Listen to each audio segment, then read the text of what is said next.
Hi viewers, welcome to our channel. ప్రస్తుతం మనతో పాటు దాము బాలాజీ గారు సీనియర్ జర్నలిస్ట్ ఉన్నారు. వారితో ఒకసారి మాట్లాడదాం. సార్ నమస్కారం సార్. నమస్తే. Sir, air India flight crash అయిపోయిన తర్వాత దానిపైన ఎన్నో రకాల అనుమానాలు రావడం మనం చూస్తున్నాం. అంటే ఏ విధంగా జరిగిందని తెలుసుకునే ప్రయత్నం అయితే చేస్తున్నారు. అందులో భాగంగా ఇప్పుడు అందరి అనుమానం కూడా టర్కీ పైకి వెళ్ళిపోయింది. ఈ క్రాష్ వెనకాల టర్కీ ఏమన్నా ఉందేమో అన్న అనుమానాలు కూడా వ్యక్తం అవుతున్నాయి. అందులో భాగంగానే రామ్దేవ్ బాబా కూడా ఇదే ఒపీనియన్ని మీడియా ముందు చెప్పడం జరిగింది. టర్కీ హస్తం ఉందని చెప్పేసి. టర్కీకి ఫ్లైట్ క్రాష్‌కి సంబంధం ఏంటి? మరి నిజంగా ఏమన్నా ఉండే అవకాశం ఉందా సార్? ముందు నుంచి కూడా మనకి పాకిస్తాన్‌కి యుద్ధం వచ్చినప్పుడు టర్కీ మీద ఇండియాలో ఉన్న సిటిజన్స్ అందరూ కూడా తీవ్ర ఆగ్రహవేశాలు వ్యక్తం చేశారు. ఎందుకంటే ఓపెన్‌గా టర్కీ పాకిస్తాన్‌కి అండగా నిలిచింది. టర్కీ ప్రధానమంత్రి కూడా పాకిస్తాన్‌కి అండగా నిలుస్తూ ప్రకటన ఇచ్చాడు. అయితే టర్కీకి పాకిస్తాన్‌కి మధ్య డిఫెన్స్ అగ్రిమెంట్స్ చాలా ఉన్నాయి. వాళ్ళు టర్కీలో తయారయ్యే వెపన్స్లో దాదాపు మోర్ దాన్ 50% షిప్మెంట్ అనేది పాకిస్తాన్కి వెళ్తుంది. అయితే జాయింట్గా వాళ్ళు డ్రోన్ ప్రొడక్షన్ కూడా జాయింట్గా కలిసి ప్రొడక్షన్ కావచ్చు, మ్యానుఫ్యాక్చరింగ్ ఇవన్నీ కూడా చేస్తున్నారు.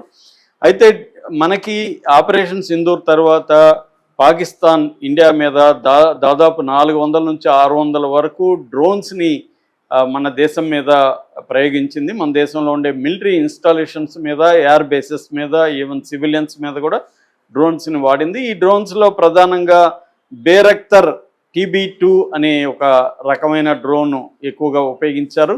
ఇది టర్కీ నుంచి వచ్చిందే. ఇందులో ఏంటంటే ఒకటి సర్వైలెన్స్కి, రెండు మన దేశంలో ఇందాక చెప్పిన ప్రదేశాల మీద బాంబుల్ని వేయడానికి, ఈ మిసైల్స్ని వేయడానికి డ్రోన్స్ని ఉపయోగించారు.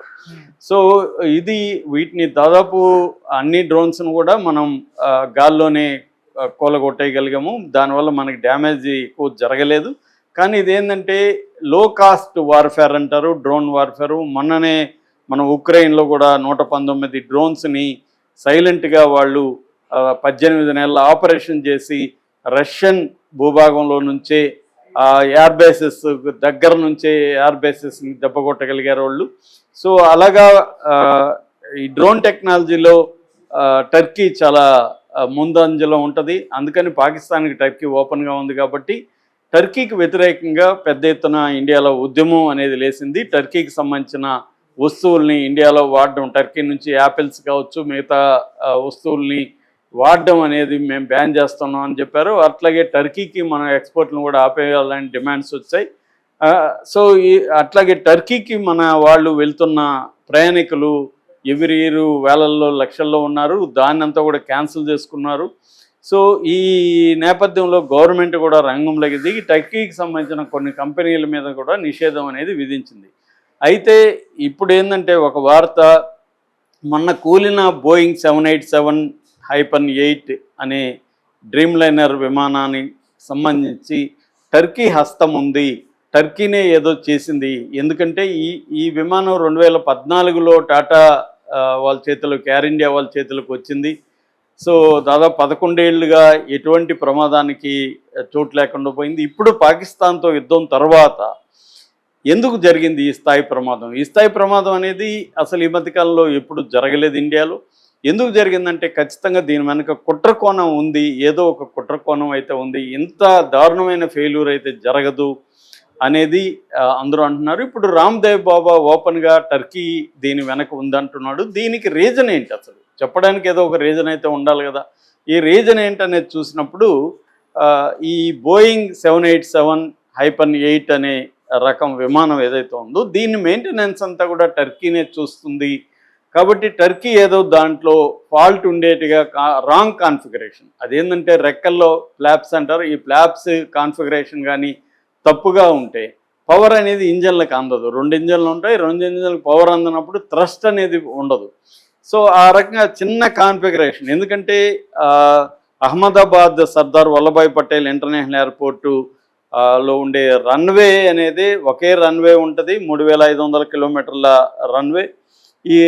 ఈ రన్వేలో మామూలుగా అక్కడ వెదర్ కండిషన్స్ ఆ రోజు 40 డిగ్రీల సెల్సియస్ ఉంటుంది, థిన్ ఎయిర్ ఉంటుంది. థిన్ ఎయిర్ ఉన్నప్పుడు థ్రస్ట్ అనేది, పవర్ అనేది ఎక్కువగా ఉండాలి. సో వీళ్ళు కాన్ఫిగరేషన్ అనేది మైనర్ ఎర్రర్ ఉన్నా కూడా కూలే అవకాశం ఉందని ఎక్స్పర్ట్లు, ఇంటర్నేషనల్ ఎక్స్పర్ట్లు చెప్తున్నారు. సో కాన్ఫిగరేషన్ ఎవరు చూస్తారు? ఈ టర్కీ కంపెనీనే చూస్తుంది. కాబట్టి వాళ్ళు కావాలనే రాంగ్ కాన్ఫిగర్ చేశారు, దానివల్లనే ఈ ప్రమాదం జరిగిందనేది ఇప్పుడు వస్తున్న వార్త. అయితే టర్కీ కంపెనీ దీని మీద ఎక్స్ప్లెనేషన్ ఇచ్చింది. మేము ఈ 787 బోయింగ్ 787 చేయట్లేదు, బోయింగ్ 777 చేస్తున్నాము, అది వేరే రకమైన విమానం, దాన్ని చేస్తున్నాం కాబట్టి, కానీ దీన్ని చేయట్లేదు అని చెప్తున్నారు. అంటే ప్రధానంగా ఎంఆర్ఓ అంటారు. ఎంఆర్ఓ అంటే మెయింటెనెన్స్, రిపేర్ అండ్ ఓవరాలింగ్, ఈ 3 రకాలని కలిపి ఎంఆర్ఓ అంటారు. ఇది Turkish airlines and Celebi aviation, ఈ 2 కలిపి ఇది చేస్తున్నట్టుగా చెబుతున్నారు. అది కూడా ఎయిర్ ఇండియా లైసెన్స్ వాళ్ళకి, అంటే ఒప్పందం అగ్రిమెంట్ అనేది క్యాన్సిల్ చేసింది ఈ పాకిస్తాన్ వార్ తర్వాత. కాబట్టి పర్టికులర్ విమానాన్ని వాళ్ళైతే చేయలేదు అనేది వస్తున్నాయి. కానీ ఓవరాల్గా తీసుకుంటే మనకి ఎయిర్ ఇండియా విమానాలకు సంబంధించి ఈ సెలబీ అనే ఒక కంపెనీ, ఇది ముందు Celebi airport services India private limited దీని పేరు. సో ఇది గ్రౌండ్ హాలింగ్ సర్వీసెస్ అయితే 9 ఎయిర్పోర్ట్లకి కలిగిస్తుంది ఇండియాలో. ఒకటి బెంగళూరు, ఢిల్లీ, ముంబై, హైదరాబాద్, చెన్నై, అహ్మదాబాద్, గోవా, కోచి, కన్నూరు, ఇప్పటికి కూడా ఇవి చేస్తుందని చెప్తున్నారు. దీని మీద అయితే ఈ మధ్య మన బీసీఏఎస్ అంటే bureau of civil aviation service సంస్థ ఏదైతే ఉందో ఈ సంస్థ ఒప్పందం రద్దు చేసింది. ఇది కోర్టుకి వెళ్ళింది. ఈ సెలబీ అనే టర్కిష్కి సంబంధించిన సంస్థ ఢిల్లీ హైకోర్టులో కేసు వేసింది.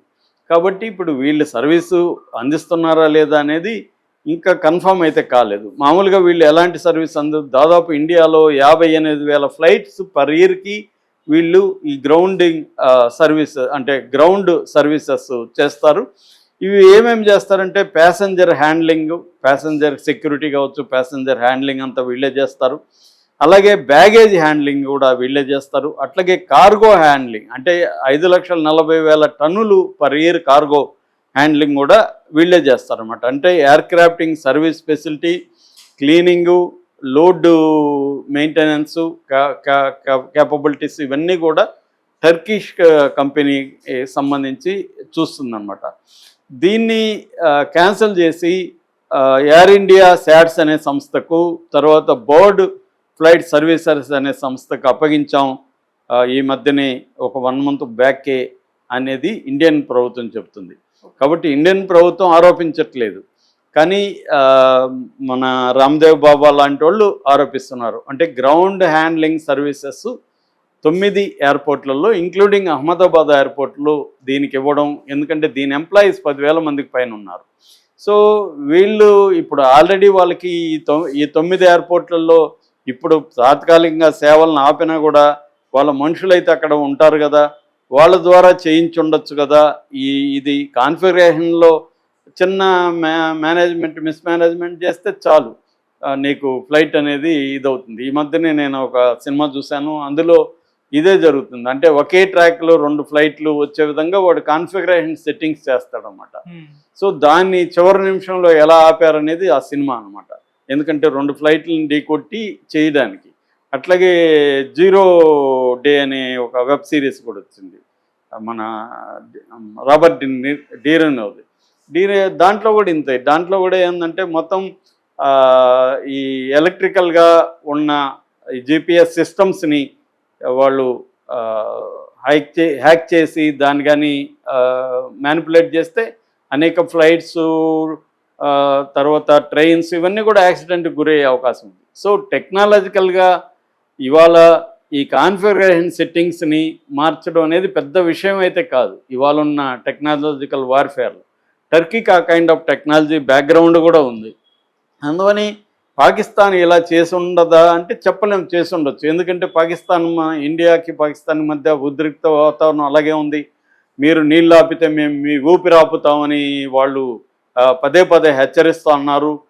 ఎందుకంటే మనం ఇండస్ వాటర్ ట్రీటీని ఇప్పటికి కూడా అబేయన్స్లో పెట్టాము, తర్వాత ట్రేడ్ ఆపేసాము, వాళ్ళకి మనకు డిప్లొమాటిక్ రిలేషన్స్ ఆగిపోయినాయి, ట్రావెల్ ఆగిపోయింది. సో పాకిస్తాన్ మీద రకరకాల ప్రెజర్ మనం ఇండియా తీసుకొని వస్తూనే ఉంది.